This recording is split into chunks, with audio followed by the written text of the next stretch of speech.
সকলকে স্বাগত জানাই আজকের শ্রী ভগবান উবাচ পাঠে। প্রতি বুধবারের ন্যায় আজকেও আমাদের আলোচনা হচ্ছে। আলোচনা শুরু করবার পূর্বে আমার গুরু ভগবানের চরণে জানাই শতকোটি প্রণাম। আজকে আমরা শ্রী ভগবান উবাচ বইটির থেকে যে প্রবন্ধটি পাঠ করছি, মানসী ভগবান দ্বিতীয় ভাগ, সেটির তৃতীয় পর্ব। আজকে আমরা 3 নম্বর পর্বে রয়েছি। আলোচনা নিশ্চয়ই সবার, আপনারা যত ভগবানের কথা জানছেন আপনাদের ভালো লাগছে।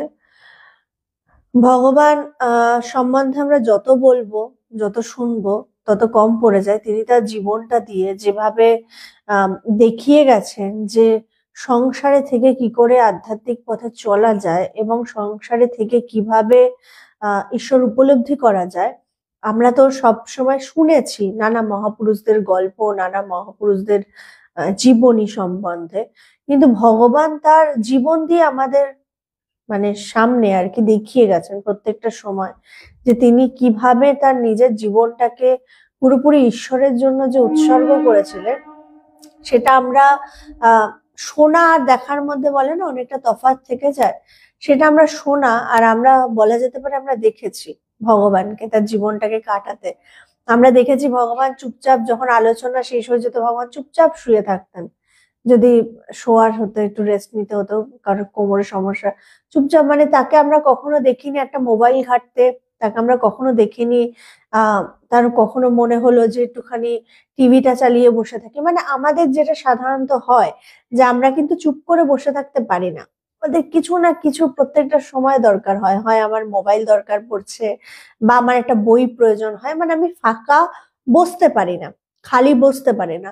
কিন্তু আমি ভগবানকে দেখেছি ভগবান চুপচাপ কখনো এমনি বসে থাকতেন, কখনো চুপচাপ থাকতেন। ভগবান যেভাবে চুপচাপ থাকতেন, নিজের মধ্যে থাকতেন, যে বলে না যে যে রসটা, যে মধু, যে সেটা কোথায় রয়েছে, বাইরে কোথাও নেই, আসলে তোমার ভেতরে রয়েছে। ভগবান জানতেন যে তার ওই অমৃতের রসটা কিন্তু তার ভেতরে রয়েছে, তাই জন্য তিনি ভেতরের থেকে সেটাকে আস্বাদন করতেন। দেখুন, ঈশ্বরীয় আলোচনা শোনা এবং করা দুটোই কিন্তু দুর্লভ। শুধু যে শুনতে পাচ্ছি, আমি যে আধ্যাত্মিক আজকে যে সারাদিনে একবারের জন্য হলেও যে ঈশ্বরীয় নাম গান শুনতে পাচ্ছি বা করতে পাচ্ছি বা এই যে আলোচনা করতে পারছি, এটার জন্যও কিন্তু তার কৃপার প্রয়োজন হয়। তার কৃপা ছাড়া কিন্তু গাছের একটা পাতাও নড়ে না। যে আমরা বলবো যে না, কি করে হয় না, তার কৃপা প্রত্যেকটা মুহূর্তে দরকার। তার কৃপা ছাড়া কিচ্ছু হয় না। আমি যদি প্রত্যেকটা মুহূর্তে ভাবি না আমি কর্তা, হ্যাঁ আমি কর্তা যখনই ভাববো তখনই কিন্তু আমি আটকে যাব। তাই আমাকে প্রত্যেকটা মুহূর্তে বুঝতে হবে বা উপলব্ধি করতে হবে আমি কর্তা নই, সে করাচ্ছে। যেদিন এই জিনিসটা ধরতে পারবো তখনই কিন্তু আমি আধ্যাত্মিক পথে এগোতে পারবো। অহংকার না ছাড়লে আমার ভগবান, আমাদের গুরুদেবের যে সাধনার যে 12টি নির্দেশ আসছে, ওখানে কিন্তু সবার শেষে কিন্তু ভগবান একটা কথা বারবার বলছেন যে সব শেষে ছাড়তে হবে আধ্যাত্মিকতার অহংকার। বলছে অহংকার বিষয়ের অহংকার একটা আলাদা ব্যাপার, যেটা হয় আমাদের গাড়ি আছে, বাড়ি আছে, আমার এই কোয়ালিফিকেশন, এই সেই, এগুলোর একটা অহংকার হয়। বলছে আধ্যাত্মিক চর্চা করতে করতেও কিন্তু একটা অহংকার হয়, সেটাকে বলছে আধ্যাত্মিক অহংকার। এবং এই আধ্যাত্মিক অহংকার যখন আমার ঘাড়ে ভর করে তখন কিন্তু সেটাও আমার আধ্যাত্মিক পথের বাধা সৃষ্টি করে, সেটাও আমাকে আমার আধ্যাত্মিক পথে বাধা সৃষ্টি করে। আমি আধ্যাত্মিক পথে এগোতে পারি না। আমি এই যে অনেকে হয় না, আমি এত লক্ষ জব করছি, একটা শুধু বলছি না, একটা দেখানো, দেখো আমি কতক্ষণ ঈশ্বরকে নিয়ে থাকি, ওই দেখানোটাও কিন্তু যাবে না। বলছে কেন, ঈশ্বর আর তোমার সম্পর্কটা হবে কিন্তু পুরোপুরি ভেতরের। তুমি কতক্ষণ তাকে ডাকছো পাশের জন্য যেন জানতে না পারে, যেটা আমার গুরুদেবের ক্ষেত্রে হয়েছিল। তিনি কখন ধ্যান করতেন, কখন আধ্যাত্মিক চর্চা করতেন, তার স্ত্রীও কিন্তু বুঝতে পেরেছিলেন না, তার স্ত্রীও বুঝতে পারতেন না তিনি কখন গিয়ে ধ্যান করছেন, কেউ বুঝতে পারেননি। কিন্তু এই করতে করতে তিনি আধ্যাত্মিক পথে এমন ভাবে চলেন যে একসময় তার নির্বিকল্প সমাধি হয়, যেটা আমরা এই 15ই ডিসেম্বর পালন করলাম। 15ই ডিসেম্বর 1984 সালে ভগবানের নির্বিকল্প সমাধি হয়। এই নির্বিকল্প সমাধি বলতে গেলেও কিন্তু আবার অনেকে ভাবে যে ও সেই দিন কি তিনি মরে গেছিলেন। যে আমাদের মানে ভগবানের কথাই আছে যে সমাধি সম্পর্কে আমাদের কিন্তু সাধারণ মানুষের ধারণাই নেই। সমাধি বলতে কিন্তু আমরা ভাবি ওই যে কবর দেওয়া, এটাকে কিন্তু বেশিরভাগ মানুষ ভাবি। সমাধি কথাটার অর্থ কিন্তু এই যে আমাদের যে আধ্যাত্মিক পথে যেমন ভাবে আমাদের শিক্ষা জগতে যেমন আছে মাধ্যমিক, উচ্চ মাধ্যমিক, তারপরে যে বিএ পাস, তারপর এমএ পাস, এমএসসি, বিএসসি, এই যে নানা রকম যে আছে, বলছে আধ্যাত্মিক জগতেরও ঠিক তেমন ভাবে কিন্তু ধাপ আছে। এই ধাপের মধ্যে শ্রেষ্ঠ ভূমি হচ্ছে নির্বিকল্প অবস্থা, যেখানে কোনো কিছু থাকে না, যেখানে কোনো কিছুই আমাকে ছুতে পারে না। বলছে যেটা বাক্য মনের পারে, মানে যেই অবস্থার ব্যাখ্যা মহাপুরুষরা করেন ঠিকই, কিন্তু করেও করতে পারেন না, সেটা তারা শুধু উপলব্ধি করতে পারেন। এবং সেটা প্রত্যেকটা মহাপুরুষ কিন্তু বলেনও তাদের মুখে, যে আমরা সেই অবস্থার কথা আসলে ব্যাখ্যা করা যায় না, কারণ সেই সময় ব্যাখ্যা করব কি, সেই অবস্থায় এমন আমরা চুপ হয়ে আসে, বলছে ভেতরটা পুরো চুপ হয়ে আসে, তখন সব কিছুর মধ্যে শুধুমাত্র ঈশ্বর, তাকেই উপলব্ধি হয়, মানে আসলে কিছুই থাকে না। বলছে বোঝে প্রাণ বোঝে যার, যে উপলব্ধি করলে একমাত্র সেই বোঝে। এই যে শ্রেষ্ঠ কথাগুলো কিন্তু আমাদেরকে মহাপুরুষরা শোনান, এবং মহাপুরুষরা বলেন যে শুধু আমি পেরেছি তা না, তুমিও পারবে, তুমিও সেই জায়গায় পারবে। তুমি মনুষ্য জন্ম লাভ করেছো। আচ্ছা, একটা গান আছে দেখবেন, যে যেখানে গানে বলছে যে 84 লক্ষ জনির পরে এই মানব জন্ম, তাই না? তো বলছে এই যে মনুষ্য জন্ম আমি পেয়েছি, আমি ভাবছি যে আমি এখন শুধু সাজবো গুজবো, আমি খেলাধুলো করব, আমি বিয়ে করব, এই সংসার জীবন যাবো, ব্যাস ব্যাস হয়ে গেল। কিন্তু বলছে যে মানব জন্ম পাওয়াটা কিন্তু, মনুষ্য জন্ম পাওয়াটা কিন্তু দুর্লভ ব্যাপার। বলছে 84 লক্ষ জনির পরে, মানে জন্মর পরে, তারপরে কিন্তু এই মানব জন্মটা পেয়েছি। তাই এইটুকু জন্ম যে পেয়েছি আমি, এইটাকে আমি কিভাবে কাটাবো, এটা কিন্তু আমার উপর নির্ভর করে। আমি যদি ঠিক মতো না চালাই, আমি যদি এখনো আধ্যাত্মিক পথে চলতে না শুরু করি, বলছে আবার তোমাকে জন্মাতে হবে।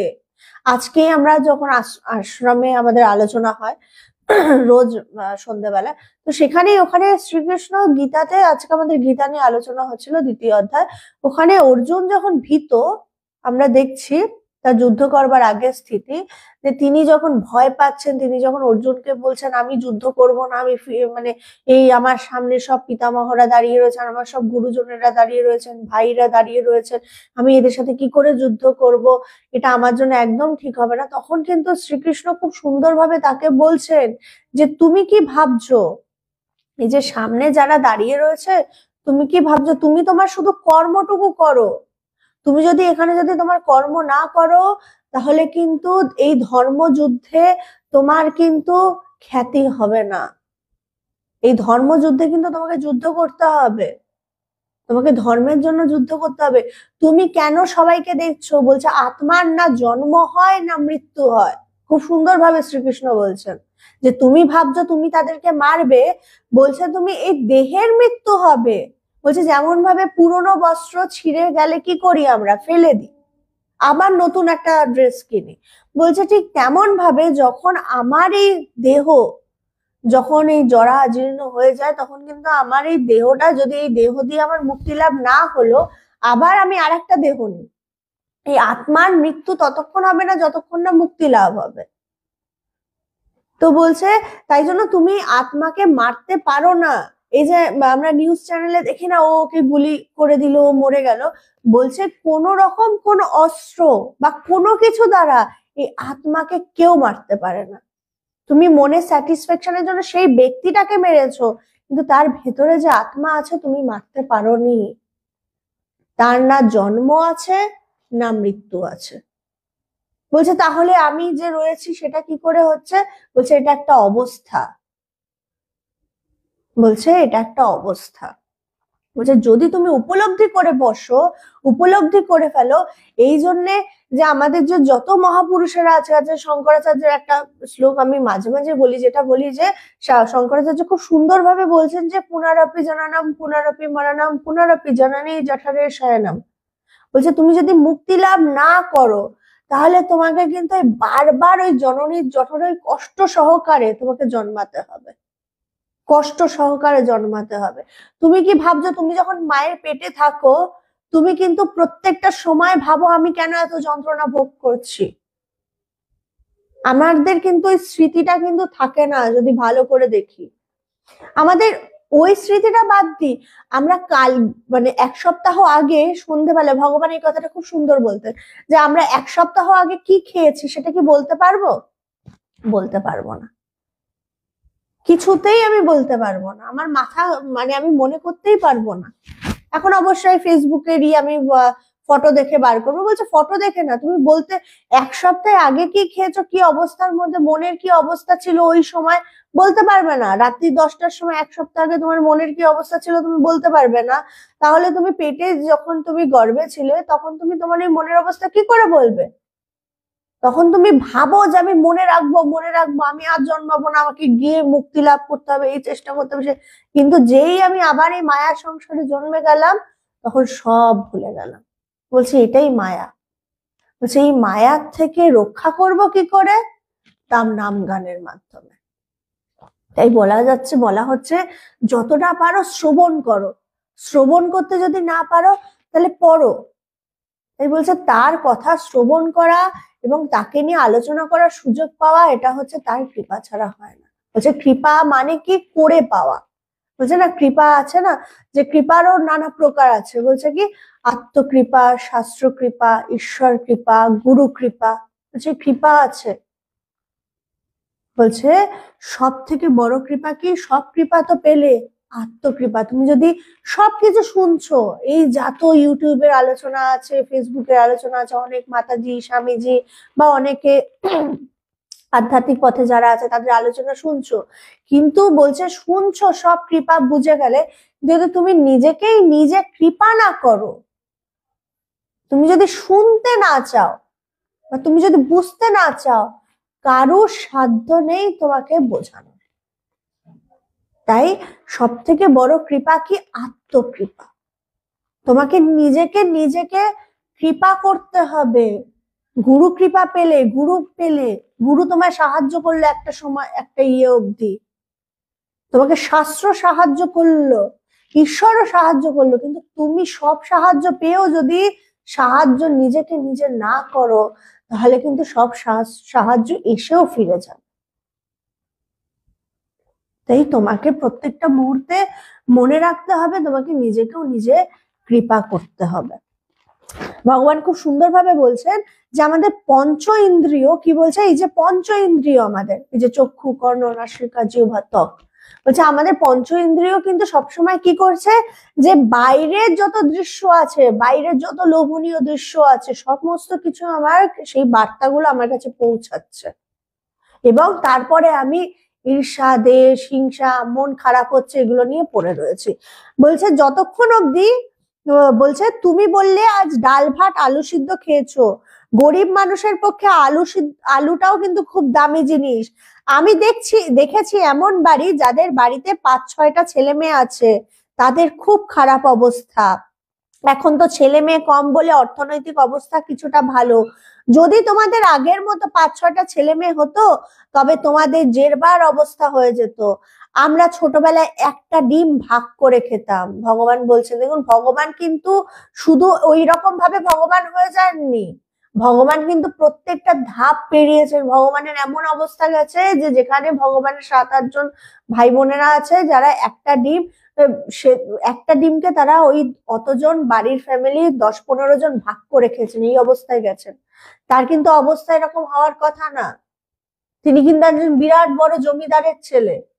কিন্তু এই যে স্বাধীনতার ব্যাপার, এই যে বাংলাদেশ, পূর্ব পাকিস্তান, ভারত, এই যে ভাগাভাগির সময় কিন্তু অনেকের অবস্থা খারাপ হয়ে গেছিল।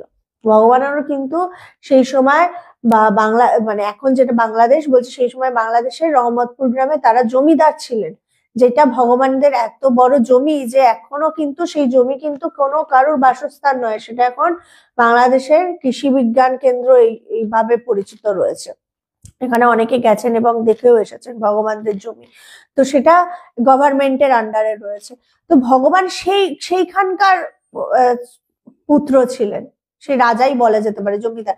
সে কিন্তু এসে ওই রকম পরিস্থিতির মধ্যে দিয়ে গেছেন, সে কিন্তু সুখে বড় হননি, সে সবকিছু দেখে বড় হয়েছেন, যার জন্য তিনি মানুষকে বুঝতে পারতেন, মানুষের কষ্টকে বুঝতে পারতেন এবং মানুষের কষ্টকে বুঝে তিনি বলতেন যে যত যাই কষ্ট হোক, ভগবান ওরকম বলতেন না যে হ্যাঁ কষ্টের মধ্যে তুমি কি করে ঈশ্বরকে ডাকতে পারবে না। ভগবান বলতেন তুমি কষ্ট পাচ্ছ, আরো ঈশ্বরকে ডাকো, কারণ একমাত্র ঈশ্বরই সঙ্গী, কেউ তোমার সঙ্গী না। তুমি ভাবছো কষ্টের কথা 10 জনকে বলবে, তাতে কিন্তু কষ্ট কমবে না, কষ্ট আরো বাড়বে, কষ্ট কমবে না। কারণ কেউ চায় না তুমি সুখে থাকো, সত্য হচ্ছে এটা, কেউ চায় না, পৃথিবীর কোনো ব্যক্তি চায় না, একমাত্র গুরু ছাড়া কেউ চান না যে তুমি সুখী থাকো, সে প্রত্যেকের ক্ষেত্রে। তাই জন্য তোমার কষ্ট 10 জায়গায় বলে বেড়ানোর দরকার নেই, উল্টে এটাতে কষ্ট বাড়বে ছাড়া কমবে না, এটাই হচ্ছে সত্য। তুমি ভাবছো তুমি কষ্ট একজনের কাছে ভাগ করবে আর কষ্ট কমবে, একদম না, উল্টে আরো কষ্ট বাড়বে। কারণ তুমি যাকে কষ্টের কথা বলছো সে তোমার কষ্ট কমাবে না, সে তোমার কষ্ট উল্টে আরো বাড়াবে। কারণ যখন তুমি সুখে থাকবে তখন এই কষ্টের কথাগুলো নিয়েই আবার তোমাকে শোনাবে, সে তোমাকে শুনিয়ে আবার তোমাকে সেই কষ্টের কথাগুলোকে মনে করিয়ে দেবে। তাই তুমি কষ্টের কথা, সুখের কথা বলো, কাউকে কোনো কথাই বলার দরকার নেই। নিজে বলছে যে সুখেও যেমন এই যে এই অবস্থা, এর জন্য বলছে আধ্যাত্মিক চর্চা করতে হবে, বলছে সুখও যাতে তোমাকে ছুতে না পারে, দুঃখও যাতে তোমাকে ছুতে না পারে, এটা সমস্ত মহাপুরুষরা বলছেন এবং গীতাতেও আছে। তাই জন্য বলছে যত মহাপুরুষদের বই আছে রোজ রাত্রেবেলা একটু একটু পড়ো, বা যদি সেটাও না পারো গীতার একটা শ্লোক পড়ো, তাতে কি বলছে তোমার জীবনে কিন্তু সেগুলোকে সাহায্য করবে। তোমার দুঃখ কষ্টের মধ্যে দিয়ে যখন যাবে, তোমার একমাত্র সঙ্গী কিন্তু এই মহাপুরুষেরা, আর কেউ না, না পারার কোনো প্রতিবেশী, না কোনো বন্ধু বান্ধব।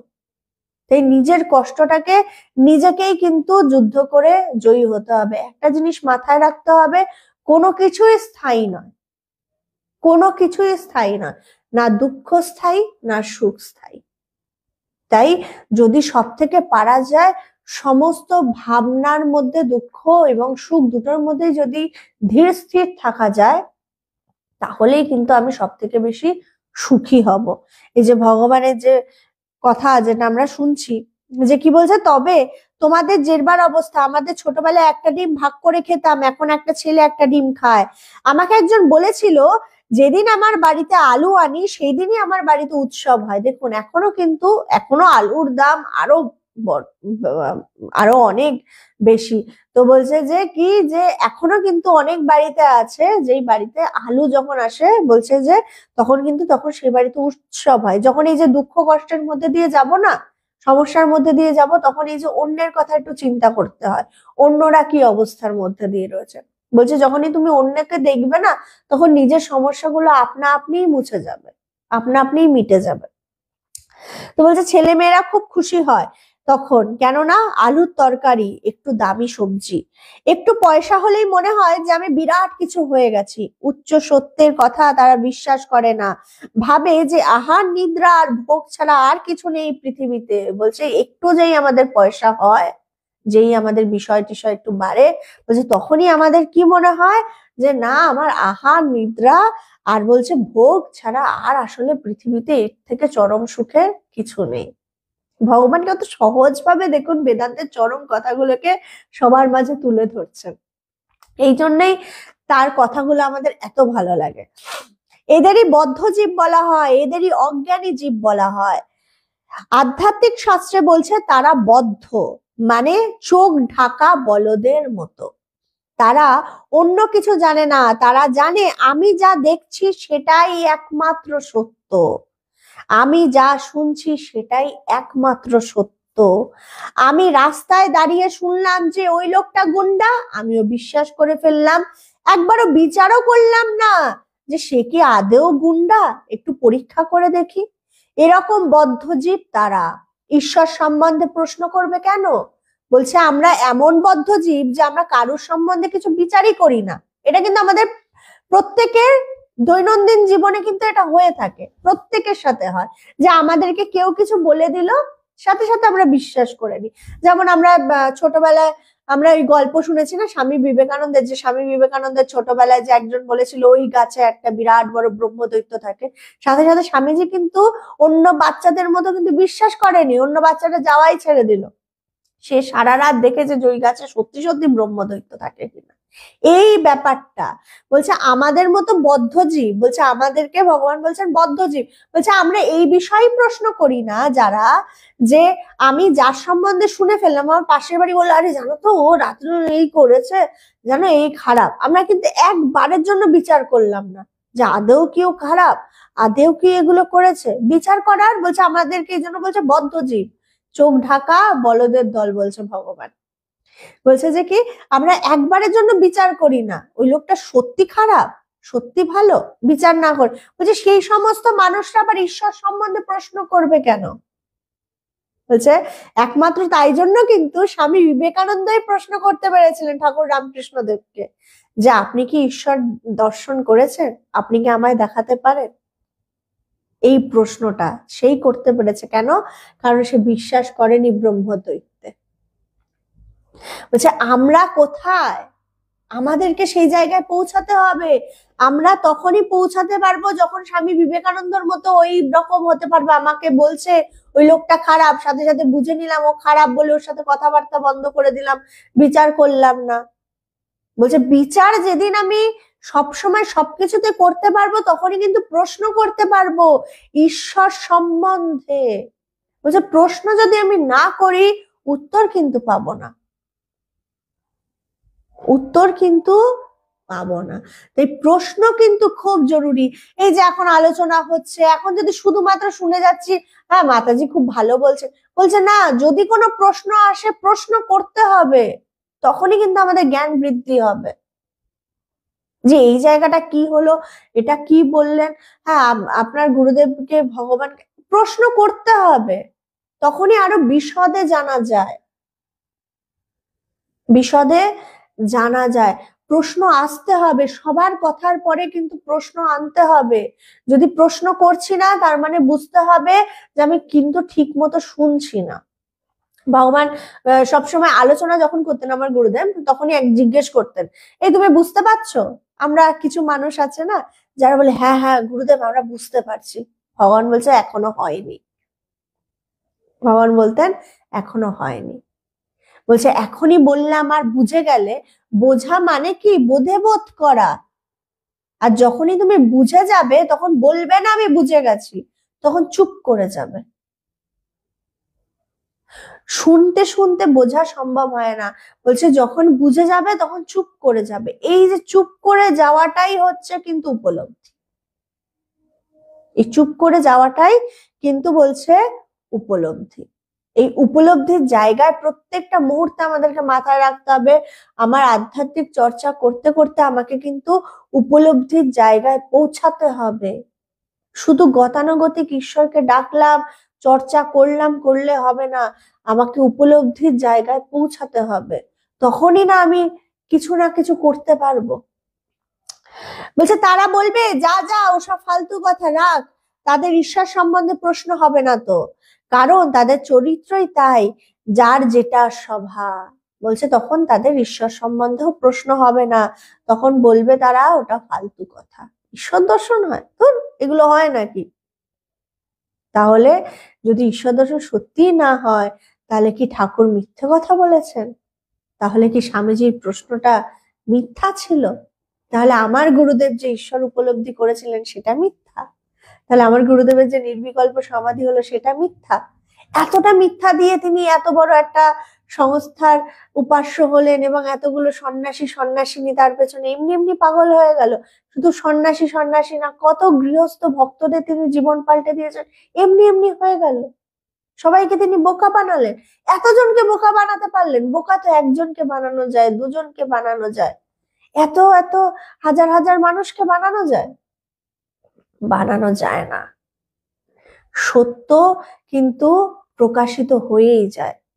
মিথ্যাকে তোমার প্রকাশিত করবার জন্য অনেক প্রচার প্রসারের প্রয়োজন হয়, কিন্তু সত্যকে প্রকাশিত করবার জন্য কিন্তু কোনো প্রচার প্রসারের প্রয়োজন হয় না।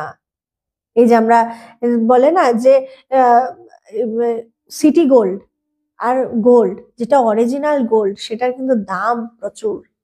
আর সেখানে তার সাথে সাথে কিন্তু বাজারে কিন্তু সিটি গোল্ডও থাকে।